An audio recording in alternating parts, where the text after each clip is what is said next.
Fórum. Estrategia de divulgación del conocimiento sociojurídico. Presenta la Facultad de Ciencias Jurídicas y Sociales de la Universidad de Caldas. Muchísimas gracias a la Universidad de Caldas por la invitación, en la persona del decano de la Facultad de Ciencias Jurídicas y Sociales, y en especial a Carolina Valencia, que ha corrido con la organización de todo este evento. También agradezco la asistencia de colegas que realizan sus estudios doctorales en la Universidad de Buenos Aires, que tengo el gusto de conversar asiduamente con todos ellos, y realmente es un placer compartir este encuentro aquí en mi primera visita a Manizales. Asimismo, estoy muy complacido de estar en este momento con colegas profesores de la Universidad de Buenos Aires, de Brasil y aquí de Colombia. Me refiero a colega de la Universidad de Buenos Aires, Andrés Botero Bernal, es un profesor nuestro, aunque es de Colombia, también es nuestro. Así que con muchísimo placer. Las ideas que voy a adelantar en esta exposición van a ser publicadas en 30 días aquí en Colombia y son un fragmento importante y decisivo de mi tesis postdoctoral. Decidí emprender este itinerario hace 2 años y en gran parte de este itinerario postdoctoral está comprendido el problema del presidencialismo. ¿Por qué lo planteo como el problema del presidencialismo? Porque no es una mera temática a la cual nosotros nos podemos acercar, sino que realmente, desde el punto de vista de la epistemología, un problema es cuando hay un hueco. Mi primera afirmación consistente es que el presidencialismo se nos presenta en América Latina realmente como un problema, porque voy a demostrar, o voy a intentar demostrar, que genera abiertamente una caída decisiva y vertical en la calidad de vida de cada uno de los ciudadanos. Para llevar a cabo este itinerario expositivo, voy a dividir la exposición en varios fragmentos. Les voy a ir anoticiando a ustedes por los sitios que vamos a visitar, para que ustedes y yo podamos compartir este oratorio laico. En primer lugar, el contexto. Vivimos en una región, la región sudamericana, que es un subcontinente cuyas constituciones actualmente, si fuesen compendiadas, tendrían alrededor de casi 2.000 páginas, donde hemos dicho los sudamericanos en las constituciones prácticamente todo lo que podemos decir. Derechos fundamentales, derechos más fundamentales, derecho a tocar el cielo con las manos, derecho a caminar por las montañas, derecho a deslizarse por las montañas, cortes constitucionales, cortes supremas, congresos unicamerales, bicamerales, controles cruzados, controles no cruzados, todo lo que nosotros podemos imaginar desde el punto de vista de la teoría constitucional está contenido en nuestras constituciones. Seré más directo todavía. Es como si tuviésemos un celular de ultimísima generación, el iPhone 17. Sin embargo, hay un asunto que en la región jamás se ha discutido, que es la cuestión del presidencialismo.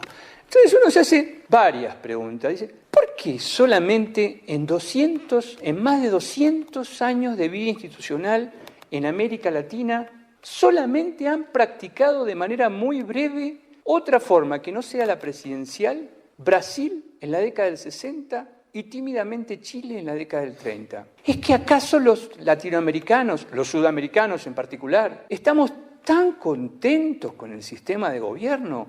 Tan bien nos ha ido en 200 años de presidencialismo, porque acá hay muchísimos jóvenes. Cuando los jóvenes tienen un celular que no funciona, agarran y lo cambian. ¿Por qué nosotros nunca hemos discutido el sistema de gobierno? El sistema de gobierno presidencial fue inventado por los norteamericanos en 1787. Los norteamericanos tomaron las ideas europeas, las plasmaron en la Constitución de Filadelfia y llevaron adelante el presidencialismo. A punto tal que no hay una sola discusión en América Latina respecto del nombre que se le pone a esta persona investida como titular del Poder Ejecutivo. Sin embargo, ellos, en el siglo XVIII, no solamente inventaron la institución, inventaron el nombre. Nosotros no solamente copiamos el modelo, copiamos hasta el nombre. Ellos necesitaban un poder fuerte. Había 2 modelos de país, o 3, pero vamos a sintetizarlo, había 2 modelos de país en pugna, que en definitiva todo esto iba a tener una primera manifestación en la Guerra de Secesión, en el siglo XIX, y dentro de las diferentes formas que se habían presentado en la Constitución de Filadelfia, El presidencialismo es la que termina triunfando. Ahora, ¿por qué triunfó el presidencialismo? Hay un libro que se llama El Federalista. En ese libro, El Federalista, escrito para convencer al pueblo de Nueva York que debía suscribir la Constitución de Filadelfia en 1787, uno de los autores, Alexander Hamilton, escribe un artículo diciendo ¿por qué el presidencialismo es diferente de la monarquía? No estoy adelantando mi conclusión. Pero si ustedes hacen el ejercicio de leer el trabajo de Alexander Hamilton, escrito en el siglo XVIII, y piensan que cuando Hamilton en realidad nos está diciendo que son diferentes, en verdad para él son iguales, esta sería la verdadera conclusión. Que estaban inventando algo completamente distinto, pero que en realidad se parecía bastante al ejecutivismo monárquico que habían tenido en la época que eran dependientes de Inglaterra. Primera pregunta en este contexto. ¿El presidencialismo ha funcionado?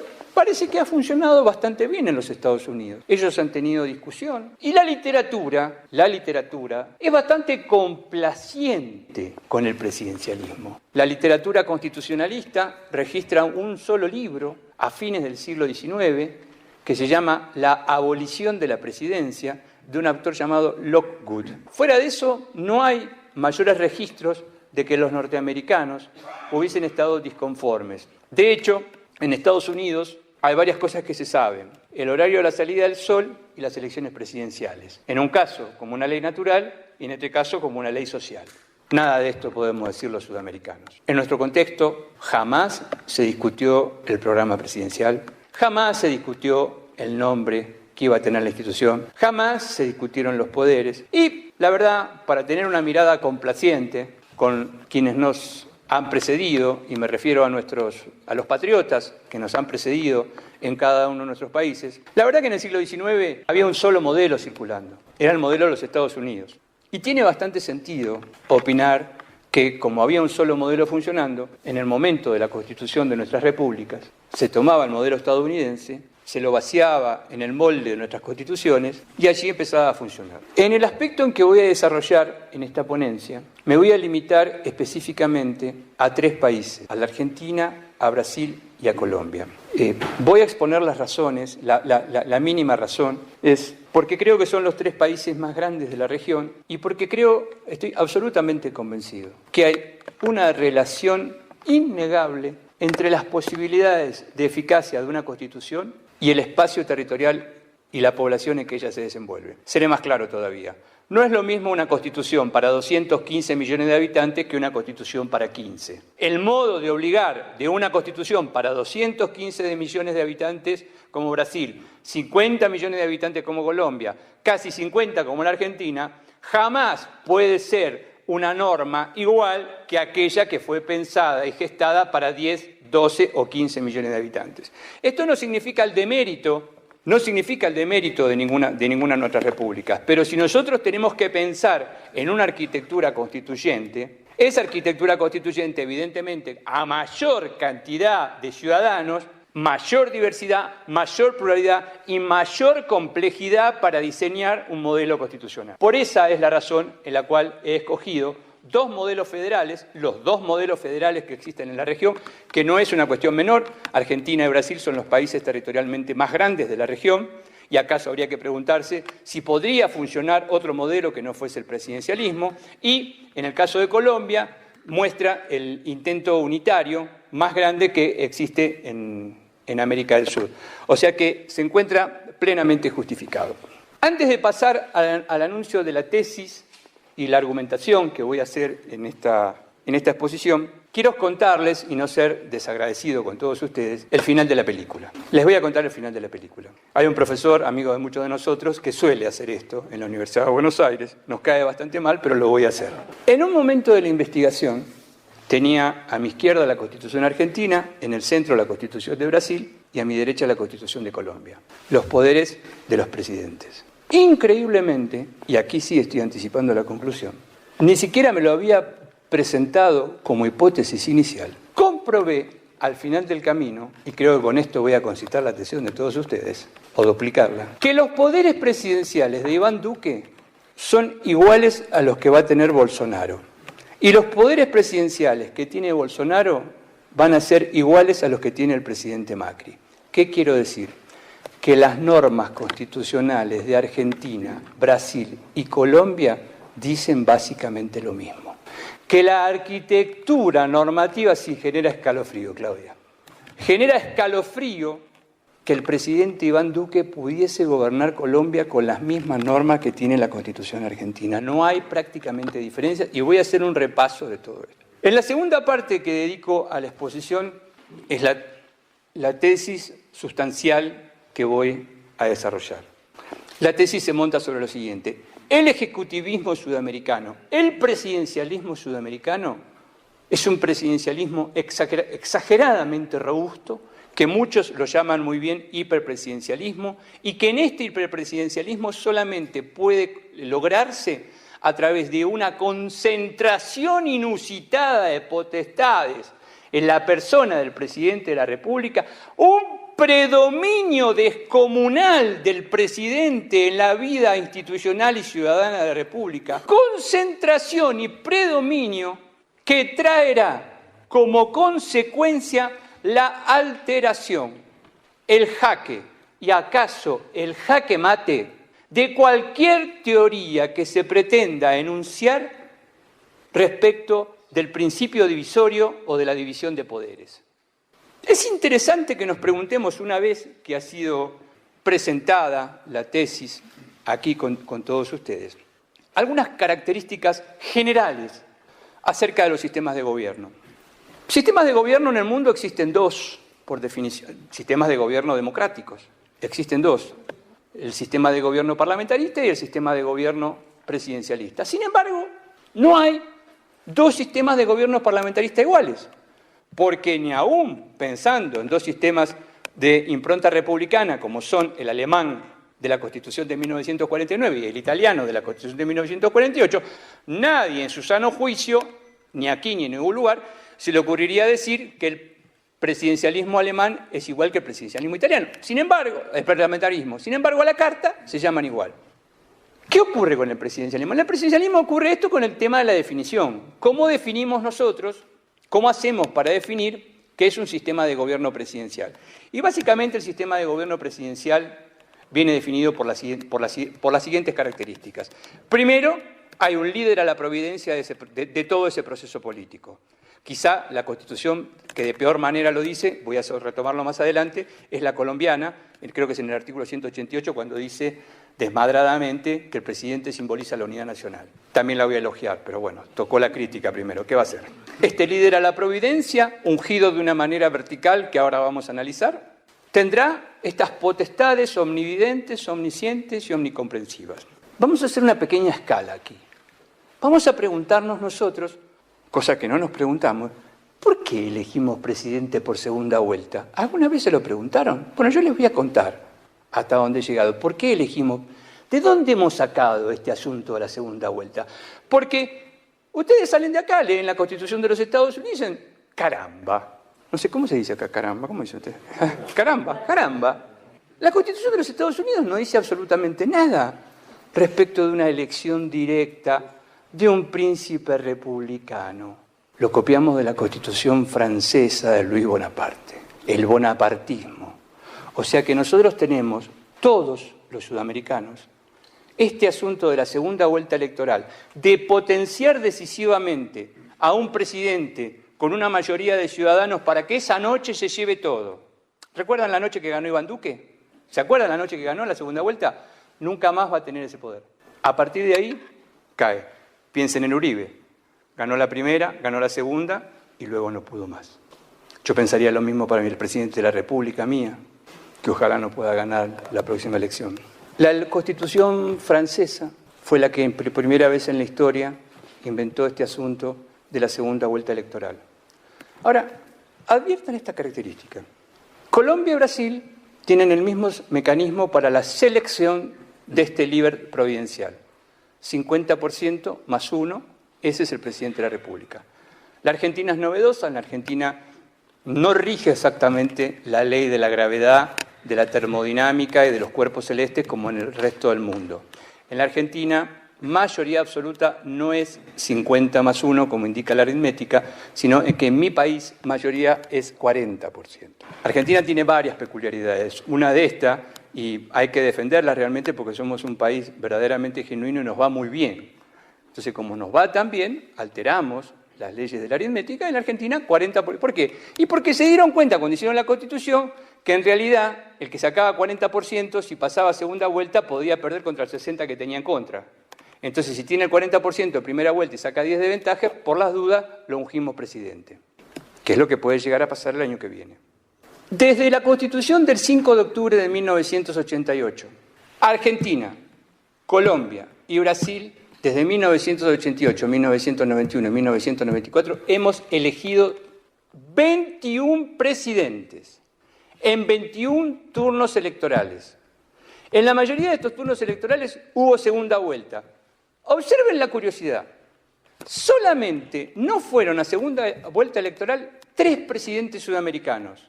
Álvaro Uribe, en las 2 oportunidades que se presentó, Fernando Enrique Cardoso, en las 2 oportunidades que se presentó, y Cristina Kirchner en la Argentina, por razones más emocionales que racionales. Y si me quedase con Uribe y con Fernando Enrique, llegaría a la conclusión, desagradable conclusión, que para ganar una primera vuelta, sin ir a segunda vuelta, en América del Sur, es necesario presentar un programa ideológico de centro-derecha, porque todo lo que va a la izquierda del centro va necesariamente a segunda vuelta. Repito, 21 presidentes y solamente ganaron, creo que no hay mayores dudas, respecto de la pertenencia en el campo ideológico de Álvaro Uribe y de Fernando Enrique. Esto no significa una censura a ideas de derecha, ni de ideas de izquierda, ni de ideas de centro, sino que es un matiz. ¿Qué es lo que hay que ofrecerle al electorado para que el electorado lo elija en la primera vuelta? Claro, ustedes me preguntarán, ¿cómo es que no fue electo Bolsonaro en los comicios de la semana pasada? Bueno, llegó al 46, 47%. Pero vuelvo a repetir, en todas estas elecciones, al ofrecerse un programa de centro-derecha, ganaron en primera vuelta. Con lo cual, muchos de los acá presentes, que seguramente van a ser congresistas, jueces, políticos, si acaso no lo son todavía, tienen que saber ante una consulta que para ganar una elección en América del Sur en primera vuelta hay que tener un programa de centro-derecha, porque los números no lo respaldan. Es un número altísimo, realmente altísimo, 21 elecciones. Y la necesidad casi recurrente, porque observen ustedes, que de 21 elecciones presidenciales que acabo de mencionar, 16 fueron a segunda vuelta. Es un porcentaje realmente altísimo. ¿Qué se quiere lograr con esto de la segunda vuelta? Como han dicho varios cientistas y teóricos, que el ganador se lleva todo. El ejecutivismo presidencial es un modelo puramente confrontativo y sobre todo cuando llega, como lo he demostrado, a la segunda vuelta, exhibirá un plan de acción y la ciudadanía no tendrá más remedio que apoyar ese plan de acción, porque hay situaciones tales como, por ejemplo, en la Argentina, por el cómputo de los votos en blanco, en la segunda vuelta electoral, el que vota en blanco vota ganador. Repito, en la Argentina, en la segunda vuelta electoral, el que vota en blanco vota ganador. Entonces, para forzar, por las consecuencias del cociente, no estamos en condiciones de decidir si un sistema electoral es mejor que otro. Los sistemas electorales no son ni buenos ni malos. Para elegir un presidente, la matriz sudamericana es de oriundez francesa. Y esto hay que tenerlo muy claro, porque cuando decimos que nos copiamos del modelo norteamericano, lo deformamos también. No estoy proponiendo el colegio electoral a la norteamericana, pero quiero decirles que no elegimos presidente con el modelo norteamericano, sino que elegimos presidente con un modelo francés del siglo XIX. Es muy difícil decidir y plantear entre todos ustedes quién es un presidente. Hemos tenido diferentes presidentes. Hay algunos de ellos, he mencionado a 2, quiero volver sobre Uribe y Fernando Enrique, que más allá de cualquier discrepancia que se pueda tener con su gestión de gobierno, todos los ciudadanos recuerdan las gestiones de Uribe y de Fernando Enrique. Quiero decir que fueron presidentes que han ejercido, para bien o para mal de la ciudadanía, su paso providencial por la presidencia. Y hay otros presidentes de los cuales no nos acordamos, o nos resulta muy triste acordarnos, porque han sido mucho más las desgracias que los aciertos. Voy a intentar compartir con ustedes algunas de las iniciativas, potestades, dominios, predominios y concentraciones que tiene un presidente de la República. En esto me voy a referir estrictamente como si fuese el VAR, a lo que dice la estructura normativa, a lo que dicen nuestras constituciones, porque ya les adelanté el final de la película. Con la misma palabra, presidente se refiere en la Constitución de Colombia, la Constitución de la Argentina y la Constitución de Brasil. Básicamente las tres constituciones desenvuelven la hegemonía del presidente en el mismo sitio de la Constitución, después del legislativo y antes del jurisdiccional. Mientras el presidente de la República, en la Argentina, en Colombia y en Brasil, tiene realmente poderes políticos, la ley de la gravedad pasa por el presidente de la República. Ahora, aquí yo los invito a que nos hagamos la siguiente reflexión. Es una reflexión de tipo individual, ¿no? Cada uno puede proteger su individualidad, todos queremos que nuestra individualidad sea singular, sobre todo con nuestra pareja o con nuestras parejas, que nuestras individualidades sean realmente singulares en la academia, en la política, en la economía, en el deporte, pero a veces uno tiene que contentarse con menos. A mí me hubiera gustado jugar al fútbol como Radamel Falcao, pero la verdad es que pude ser solamente un defensor y me tuve que contentar con ser un defensor amateur, o sea que mi individualidad no me dio para tanto. Sin embargo, el presidencialismo tiene algo muy particular que yo quiero compartir con ustedes. Quizá me suceda a mí, como me sucede a mí, lo voy a compartir acá en este auditorio ciudadano. Yo no sé cómo me voy a sentir los próximos 4 años. No sé cómo me voy a sentir cada uno de los 365 días de los próximos 4 años. Si voy a estar contento, afligido, deprimido, gordo, flaco, con hambre. Si voy a tener energía suficiente, lucidez suficiente. La verdad que no lo sé. Lo único que puedo asegurar que va a suceder en los próximos 4 años, a mí me preguntan, en mi individualidad, y salvo que padezca alguna enfermedad terrible, se refiere a mi mundo emocional. Mi mundo emocional no va a cambiar en los próximos 4 años. Mis padres, mis hijos, más allá de eso, mi pareja, más allá de eso no puedo opinar. No sé si dentro de 4 años voy a estar acá con la misma lucidez que creo tener hoy. Cuando elegimos un presidente, nosotros no consideramos esto. Nosotros elegimos a un individuo singular cuyo día tiene 24 horas, igual que el nuestro, y que va a tener la clarividencia necesaria para conducirnos en cualquier tempestad. Y que cuando esté en la presidencia, lo primero que va a decir es que 4 años de mandato no le alcanza, sino que necesita 4 años más. Y va a trabajar, probablemente, una gran parte de los 4 años, lo va a dedicar a su reelección. Ahora voy a elogiar a Colombia. Por suerte, en el 2015, los colombianos prohibieron la reelección. Pero los brasileños y los argentinos, ¡viva la reelección!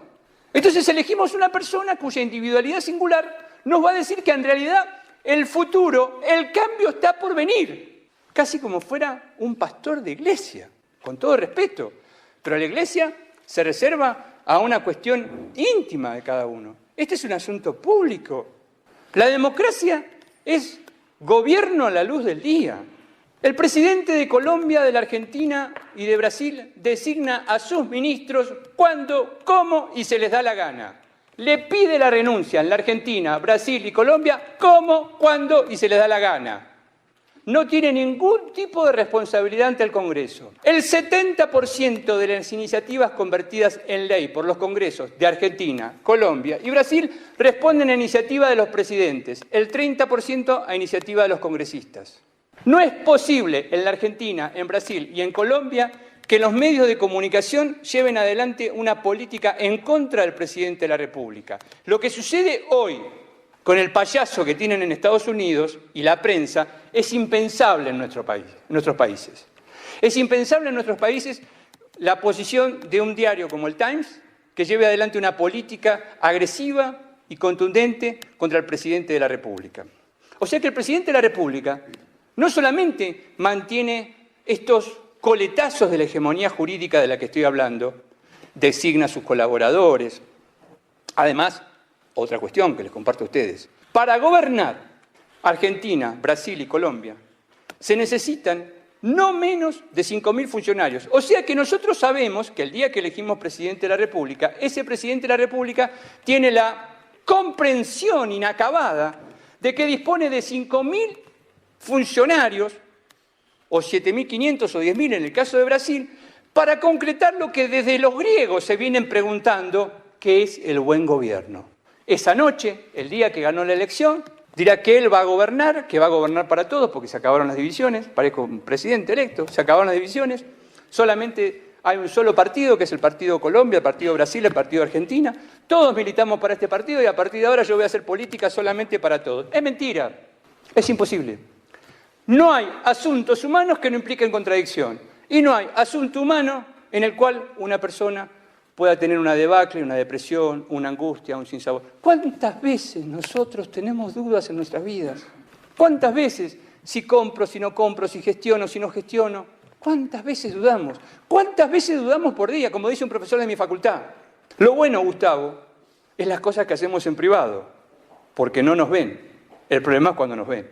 Pese a todo ello, el presidente de la República dispone de la iniciativa política, dispone de la iniciativa para designar a todos un funcionario sin ningún tipo de control. La voy a designar a Claudia Valderrama en el Ministerio de Acción Social, a Juan Carlos Plata, ministro de Hacienda, a Sergio Estrada lo voy a designar en el Ministerio de Educación y a Andrés lo vamos a poner como primer ministro. ¿Ante quién respondo? Ante nadie. Ante nadie. Otra pregunta. ¿Es posible hoy, con la complejidad que tiene la vida cotidiana, iba a decir la vida horaria, voy a decir la vida cotidiana, que una sola persona disponga de todo el conocimiento sobre relaciones exteriores, sobre economía, sobre educación, sobre políticas públicas en materia de salud, sobre jurisdicción, ahora que están discutiendo los colombianos, si una corte, dos cortes, ¿qué van a hacer? Lo dejo como pregunta. ¿Es mejor la individualidad que la colegiatura? ¿Con quién dialoga el presidente? Además de su esposa. Todas las esposas de los presidentes son muy importantes, ¿verdad? Son muy importantes. He terminado la lectura de un excelente trabajo de una periodista colombiana sobre algo que no me acuerdo el nombre de pila, el apellido es Duzán, María, donde cuenta aspectos de la vida cotidiana del expresidente Santos en relación al proceso de paz. Me parecería lógico, no es que lo estoy postulando, me parecería lógico que si al presidente de la República se lo elige por vía mayoritaria, se lo pueda destituir de la misma manera. Para ser presidente de Brasil se necesitan más de 50 millones de votos. Ninguna persona puede ser electa presidenta de Brasil si no tiene 50 millones. En Colombia se necesitan más de 10 porque lamentablemente tienen voto facultativo y en la Argentina se necesitan más de 16 millones. Sin embargo, para ser destituido en Brasil no se necesitan 55 millones de votos. Bastará más de 50, 55 votos de senadores y con esa cantidad de senadores el presidente será destituido. No conozco en la historia política colombiana, si lo conocen me dicen, que algún presidente de la República haya sido destituido por juicio político. En la Argentina no fue destituido nadie, o sea que el mecanismo de la destitución no funciona. Una vez que el presidente llegó a la cumbre, habrá que esperar lo que va a hacer en esos 4 años. Los presidentes de la República, además, y si no quieren hacer el ejercicio de comparar, acá fue donde me di cuenta. Todos los presidentes de la República, Argentina, Colombia y Brasil, tienen facultades legislativas. Lo único que cambia es el nombre, cambia de nombre. En la Argentina se llaman decretos por razones de necesidad de urgencia. Acá en el artículo 215 se llaman decretos con fuerza de ley, puede ser. Y en Brasil no me acuerdo, no recuerdo el nombre. O sea que el presidente no solamente tiene iniciativa política, sino que también tiene la capacidad de legislar. Y no solamente tenía la iniciativa política para enviar al Congreso con la certeza de que el 70% de los proyectos que va a enviar van a ser sancionados, sino que además tiene la capacidad de los decretos por razones de necesidad de urgencia o la capacidad legislativa. Pero hay más, como diría un vendedor ambulante, como diría Melquíades. ¿Se acuerdan cuando venía Melquíades y enseñaba de soledad? Tengo más para todos ustedes. El presidente no solamente puede decir que sí, sino que también puede decir que no. El presidente es un guardabarrera. ¿Cómo le llaman guardabarrera? El tren, la barrera del tren. El presidente puede decir con el no, con el veto. Si una ley no le gusta, la puede vetar. En la Argentina, incluso no me acuerdo, en Brasil y en Colombia, en la Argentina existe hasta el veto parcial. O sea, si una parte de la ley no le gusta, la quita. ¿Es posible imaginar un sujeto con estos poderes? con este capital, es un superhombre o una supermujer, dotado de estos poderes políticos, jurídicos, de influencia en la prensa, casi sin responsabilidad. La mayor responsabilidad que tiene nuestro presidente es que podría no ser electo en el próximo comicio. Un presidente con estos poderes, ¿es imaginable o es inimaginable que va a generar una hegemonía suficiente para seguir gobernando un próximo periodo? Va a generar una hegemonía suficiente para poder volver a ser electo. ¿Cómo ha podido ser entonces que nosotros no discutamos esto? El nombre de mi ponencia lleva por título Yo el Supremo. Yo el Supremo es una magnífica novela de un novelista paraguayo, Augusto Roa Bastos, donde cuenta los avatares en primera persona de un dictador del siglo XIX. Esta concentración y predominio de las atribuciones, estas atribuciones legislativas, ejecutivas, en la Argentina, que es donde más lo he estudiado, hasta de naturaleza jurisdiccional, el presidente tiene hasta facultades jurisdiccionales, hace que esta concentración lleve a cabo una alteración, casi por completo, una desfiguración de nuestros congresos. Si el Congreso, que es el teatro de la democracia, le ha cedido la iniciativa política al presidente, si por definición constitucional el presidente es el líder del proceso político, porque no hay duda, las tres constituciones que son analizadas, hay un líder jurídico del proceso constitucional, es el presidente. ¿Ustedes recuerdan, salvo el caso reciente de Brasil, cuando se la destituyó a Dilma, que un presidente pueda gobernar con los congresos en contra? Es imposible. El Congreso pasa a una situación de veneración, ¿sí?, del venerable presidente, mientras el venerable presidente tiene poderes para demostrar. Esta alteración del principio de división de poderes lleva adelante una mácula, un daño irreparable a nuestras constituciones. Si la Constitución es un instrumento para la gobernanza y la coexistencia en paz, somos conscientes que elegimos una persona que difícilmente pueda alcanzar ese equilibrio, porque no existe esa persona. Tenemos que convencernos nosotros, los juristas, primero, de que no existe una persona tal, de que no existe en el mundo. La persona que queremos elegir como presidente, digamos, sería un Leonardo da Vinci, un genio global, un Dante Alighieri, es un renacentista, una persona que conoce la ciencia, la tecnología, las políticas públicas, la ciudad. No existe esa persona, colegas.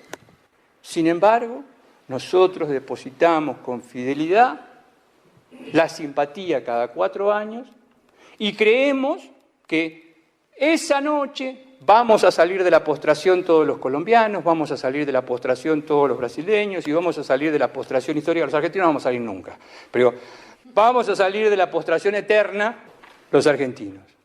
La pregunta que les quiero compartir es esto: ¿tiene sentido ofrecer esta cantidad de poderes a una sola persona? ¿O ha llegado la hora, o va llegando la hora, de la magia de la democratización de los poderes presidenciales?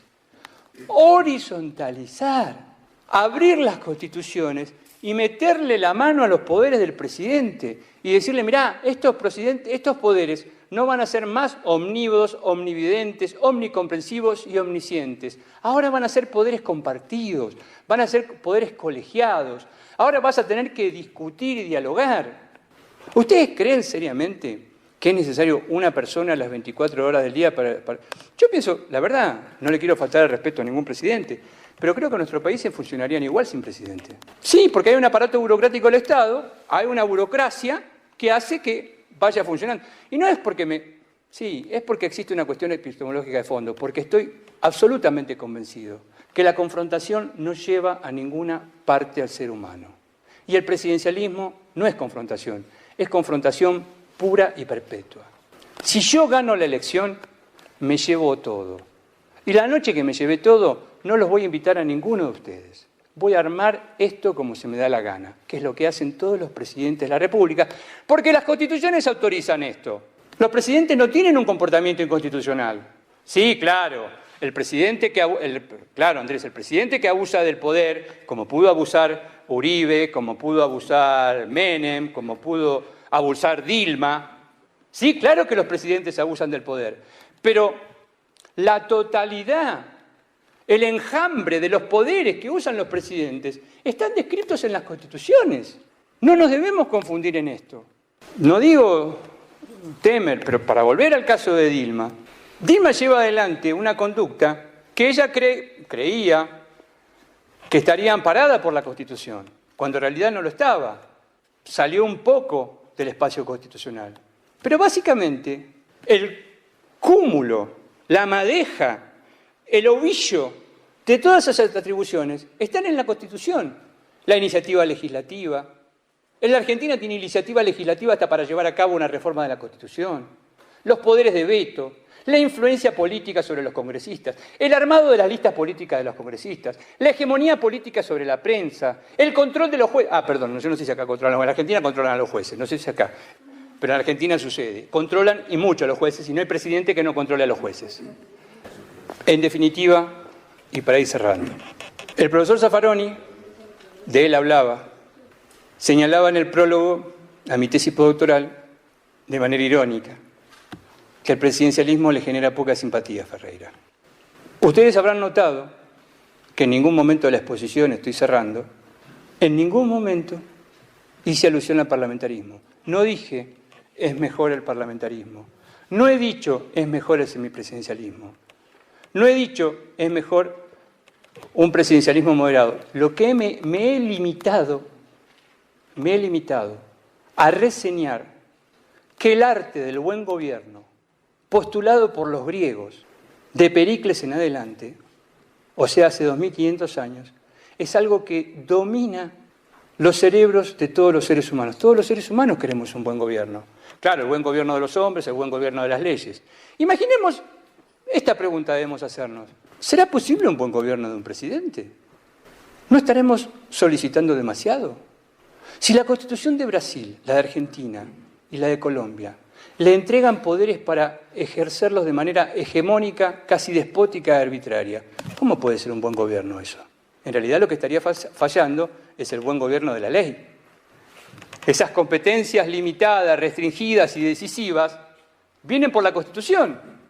Advertirán que me genera, tengo un juicio compasivo, les diría. Tengo un juicio de compasión con las personas. Tengo un juicio compasivo con Dilma, con Uribe, con Menem. Tengo un juicio compasivo con todos ellos. Porque en rigor lo que hacen es utilizar las facultades presidenciales. Los critico cuando abusan.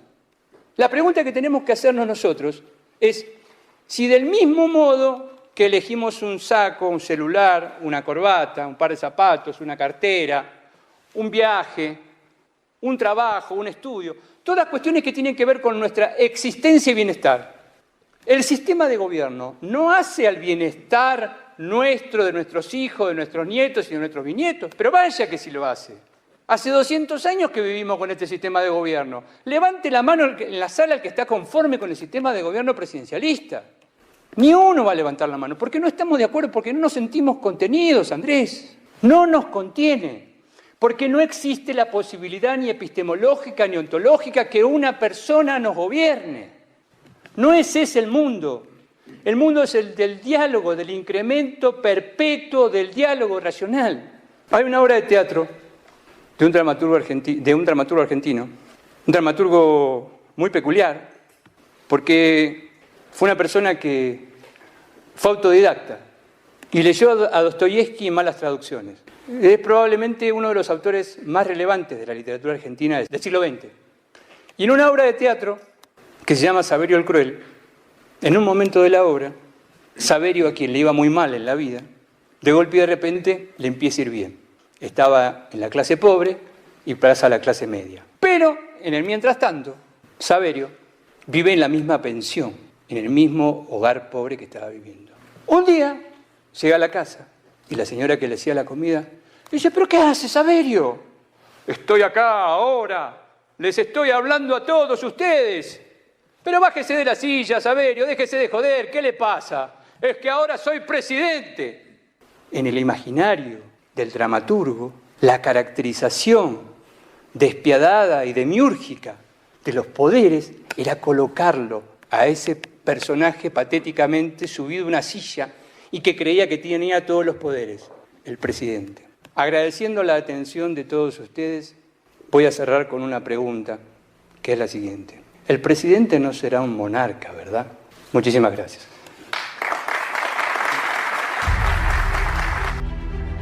La Facultad de Ciencias Jurídicas y Sociales de la Universidad de Caldas presentó Fórum, Estrategia de Divulgación.